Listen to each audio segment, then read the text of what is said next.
चला तर मंडळी, आजची पूर्ण रेसिपी या कुकरमध्येच होणार आहे. तर कुकरमध्ये आवश्यकतेप्रमाणे तेल टाकून घ्यायचं.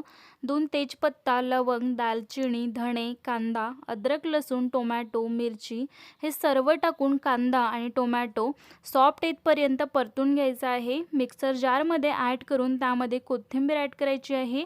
मिक्सरवरती वाटण तयार करायचं आहे. तेल गरम न करता त्यामध्ये काश्मीरी मिरची पावडर 1 चम्मच, साधं मिरची पावडर 1 चम्मच आणि अर्धा चम्मच हळद हे सर्व टाकून परतून घ्यायचं. जे वाटण आपण तयार केलं होतं ते वाटण टाकून घ्यायचं आहे आणि रात्रभरांसाठी छोले भिजवून ठेवले होते ते छोले सुद्धा टाकून घ्यायचे आहे. 2 मिरची उभे लांब कट करून घेतली ते टाकून घ्यायची आहे.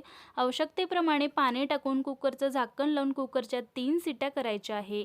लपलपीत अशी भाजी इथे रेडी झालेली आहे. कोथिंबीर टाकून घेऊया. चवीनुसार मीठ टाकून घ्यायचं आहे. शेवटी सविस्तर रेसिपी चॅनलवरती दिली आहे किंवा टायटलमधल्या त्रिकोणावरती क्लिक करून पहा.